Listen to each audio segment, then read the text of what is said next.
The last thing Marlene expected that morning was to be fired before lunch, not for failing at her job, but for trying to be a good mother.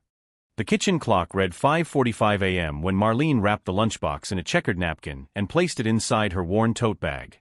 Her son, Davi, age 10, was still asleep, his tiny body curled under a blanket with cartoon rockets.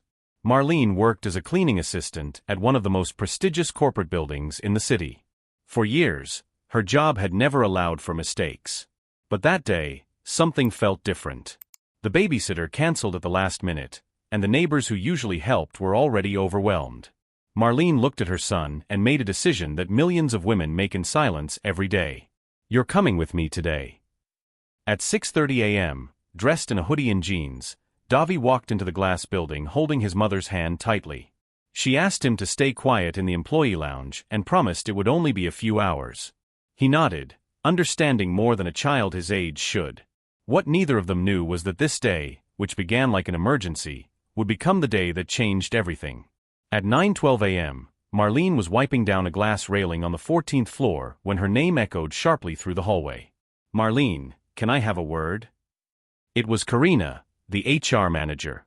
Young, impeccably dressed, always smiling, but now, her smile was gone. "Is it true you brought your son to work today?"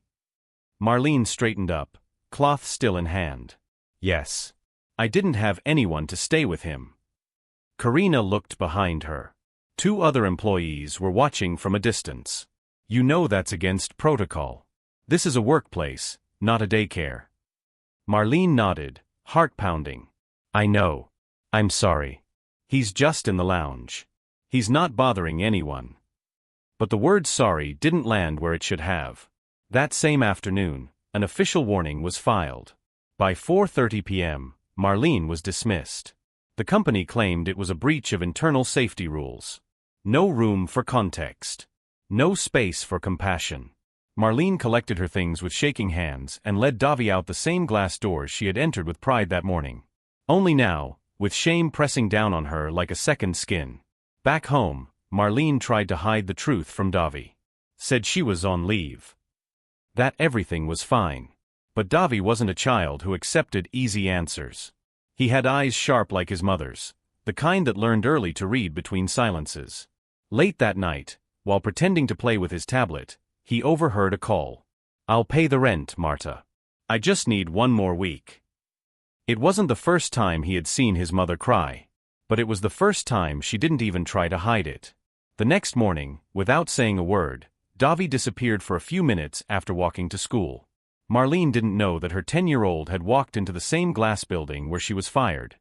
Gone past the front desk with the confidence of someone on a mission. He went up to the 14th floor. The same floor where his mother had been humiliated. Where people had looked at her like she didn't belong. He knocked gently on a door that read, "Executive Board, CEO, Alfredo Muniz." When the secretary opened it, Davi didn't hesitate. "I need to speak to Mr. Alfredo. It's about my mom." The secretary was about to dismiss him, but something in Davi's eyes stopped her. A mix of urgency and innocence that didn't ask for permission. It demanded humanity. Minutes later, the CEO himself, Alfredo Muniz, a man known for skipping small talk and smiling only for stock photos, stepped out of his office. He saw a boy small for his age, sitting upright in the reception chair, his legs dangling, not touching the floor. "You wanted to speak to me?" Alfredo asked, visibly puzzled. Davi stood up. "Yes, sir. I just wanted to tell you that my mom is the best worker you had." Alfredo raised an eyebrow. "And who's your mom?" "Marlene. She cleaned the glass on the 14th floor every morning. But yesterday, she brought me here because we didn't have anyone else. And she got fired." Alfredo blinked, caught off guard. "I just think it's not fair. She never asked to bring me. She just had no choice." There was silence. The kind of silence that only happens when truth crashes into hierarchy like a wave. Alfredo turned to the secretary and said something no one expected. "Get him a glass of water. And call HR. Now." When Davi left the building that morning, the secretary watched him disappear down the steps, but her eyes lingered on the boy's back, as if something heavy had been left behind. Inside the boardroom, Alfredo sat across from the HR director and the legal advisor. The case was clear, they said. Rules are rules. But Alfredo interrupted. He looked me in the eye. "Excuse me," asked the HR director. "That boy, he didn't beg. He didn't cry. He just told the truth." And for the first time in a while, I actually listened. The room fell silent. This wasn't about legal risk anymore. It was about how easy it had become to punish the vulnerable and call it procedure. Later that week, the company received a letter. A journalist had picked up the story. A cleaning lady fired for bringing her child to work, a child who calmly confronted the CEO. And suddenly, Marlene wasn't just a name on a dismissal form. She had a face. And that face had a son. A son who was now unknowingly unraveling a system that had long forgotten how to see people. 3 days later, Marlene received a call she never expected. "Mrs. Marlene, this is the office of Mr. Alfredo Muniz. He'd like to speak with you personally." She almost dropped the phone. At first, she thought it was a cruel joke. But at 9 a.m. the next day, dressed in her best blouse and her most polished shoes, she stood once again in the lobby of the glass tower. Only this time, the elevator stopped for her. No freight elevator. No back entrance. No hurried glances to make her feel invisible. The receptionist smiled. "Mr. Muniz is expecting you."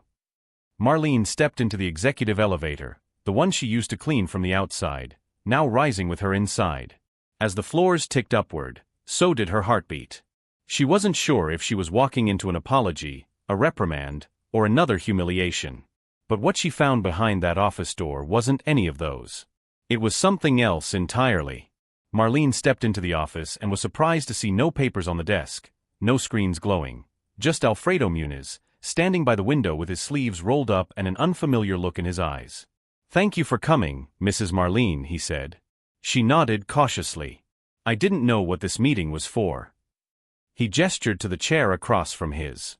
"I'd like to start with an apology. Not from the company. From me." Marlene blinked. She wasn't used to hearing those words, especially not from men in suits. Alfredo continued. "You didn't break the system. The system broke you. And your son reminded me what leadership is supposed to mean." He then slid a folder across the desk. Inside was a new employment contract. But not as a cleaner. As the new coordinator for internal wellness and employee support. A position created for her, to bridge the gap between the company's policies and its people. Marlene looked up, stunned. "I didn't go to college," she whispered. "You didn't need to," Alfredo replied. "You have what most of us lack. You see people. And you care." That day, an apology didn't come with a bouquet or a speech. It came in the form of a desk with her name on it. And the power to make sure no one else would have to choose between their child and their job again. In her first week as coordinator, Marlene didn't redecorate the office. She didn't order new furniture or host meetings with fancy titles. She listened. To the janitors. To the cafeteria staff. To the night security guards who no one remembered at the holiday party. She set up a small anonymous box in the break room labeled, "If you were heard." Within days, it was full. Stories of exhaustion. Missed medical appointments. Parents hiding emergencies to avoid losing shifts. Alfredo reviewed them with disbelief. "Why didn't anyone ever tell me this?" Marlene looked him in the eye. "They did. You just weren't listening to the right voices." She designed a pilot project, Parent Support Hours. A program allowing employees with caregiving duties to access flexible time without penalty. HR protested. Legal hesitated. Executives smiled politely but didn't believe in it. Until something happened that no one expected. Productivity went up. Absenteeism went down. And something even more valuable emerged, loyalty. The kind you don't buy with perks or bonuses, but earn through dignity. On the morning of June 3rd, the office was unusually festive. Balloons floated near the main hallway. It was Alfredo Muniz's birthday. Most employees didn't dare approach the CEO directly. A few left gifts at reception. HR prepared a small cake. But no one expected the fire alarm to go off at exactly 11:42 a.m. At first, people thought it was a drill. Then came the smell of smoke, faint, but real. Evacuation began quickly, but there was a problem. Alfredo's private office had a special locking system for security. And in the chaos, he was trapped inside. People shouted for building control. Security scrambled. But the digital override failed. Then came a voice no one expected to hear. "I know how to open that door." It was Davi, now 11, standing by the executive floor entrance. He had come to surprise his mom with flowers for her boss's birthday. He had brought them from the florist near their apartment, spending his allowance without telling her. But now, the boy who once sat quietly outside the same office was suddenly the only one who knew the trick to a flaw in the door's manual lock. Marlene froze. "How do you know that?" "You showed me once, remember? You said you had to clean fast during fire drills." I watched. While engineers were still fumbling with blueprints and override codes, Davi was already on his knees, reaching under the panel beside the CEO's office door. With calm fingers and surprising precision, he pressed a hidden latch and pulled a small mechanical lever. Click. The heavy security door unlatched. Smoke spilled from the office. Not fire-level danger, a short-circuited printer, but enough to cause panic. And inside, coughing and dazed, was Alfredo Muniz. When he saw the small figure helping to pull the door open, he blinked in disbelief. "Davi." The boy helped him out. Then shrugged. "Told you my mom's the best. She taught me everything." The moment made headlines. Boy saves CEO during office scare, son of employee previously fired. But behind the viral story was something deeper. A system built to prevent risk had failed. And a boy, overlooked, dismissed, once considered an inconvenience, had succeeded. That afternoon, as the building returned to normal, Alfredo sat quietly in his office. The birthday cake had melted. But in front of him now was something far more meaningful.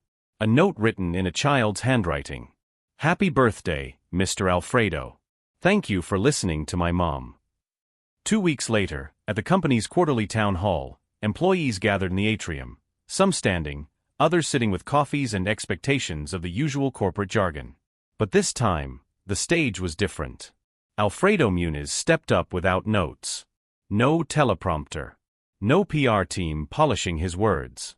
He cleared his throat and looked around. "I had a lot of plans for my birthday this year," he began. Polite laughter.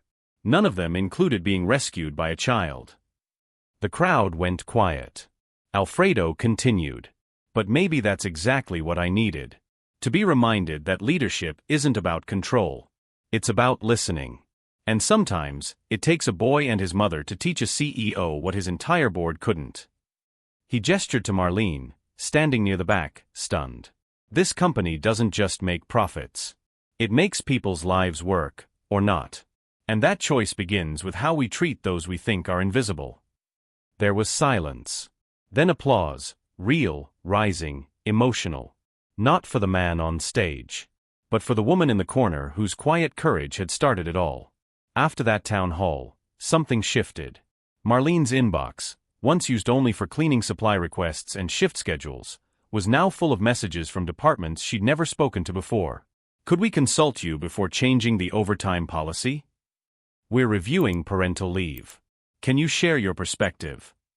Would you speak to our management trainees about dignity in the workplace?"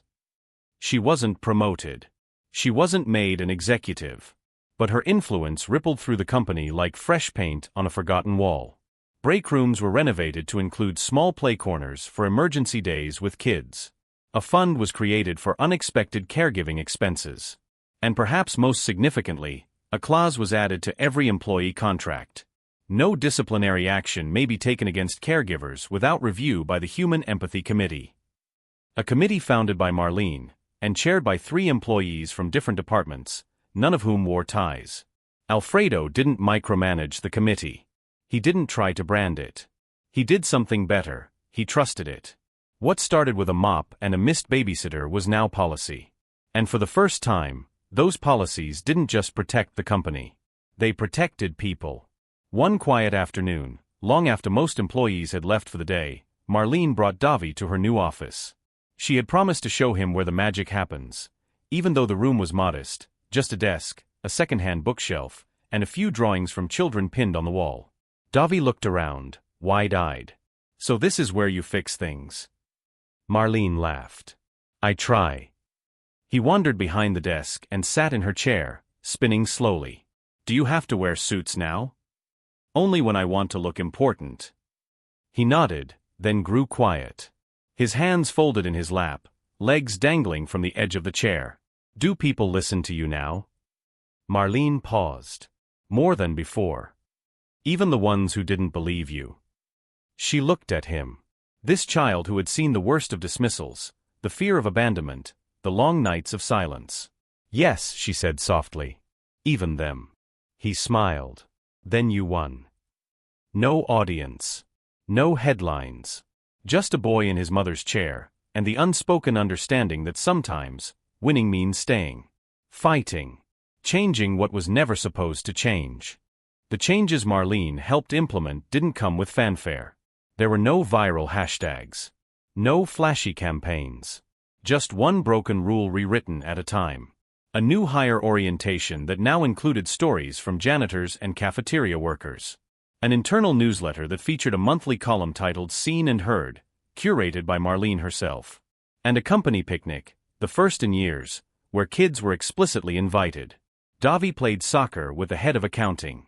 Marlene taught Alfredo how to serve rice and beans without spilling. And for the first time, people laughed together without checking their job titles first. But more important than any of that was what happened quietly. A single mother in accounting asked to bring her toddler for one shift, and was told, of course. A security guard got promoted after Marlene vouched for his leadership in emergencies. And a former executive who once ignored her in the hallway began inviting her to strategy meetings. Davi's life changed too. He now walked the same halls where he had once waited in silence, not as a child in the way, but as a symbol of what happens when someone dares to say, "This is not how it should be. And I'm staying until it's better." A year later, at the company's annual awards event, something unusual happened. Among the names of engineers, marketers, and executives, one final award was announced. The Courage to Care Award, honoring those who changed this company by simply being human. The name on the screen? Davi Gomez. Gasps rippled through the crowd. Marlene, sitting in the back, froze. Davi, now 12, walked shyly to the stage in his too-big dress shirt and sneakers. He looked out at the crowd of adults, lights glaring, cameras flashing, and smiled nervously. "I didn't know companies gave awards for being annoying at work," he joked. Laughter. Then he grew serious. "I used to think I got my mom in trouble. But now I know, sometimes trouble is what makes people notice what matters." He looked at Alfredo. At the executives. At the janitors in uniform seated near the exits. "Thank you for noticing. Not just me. But her. And people like us." The entire room stood. Not because a child had saved the CEO. Not because of policy changes or press. But because, in that moment, everyone understood. True transformation doesn't start with power. It starts with someone small, being brave, and someone powerful finally listening.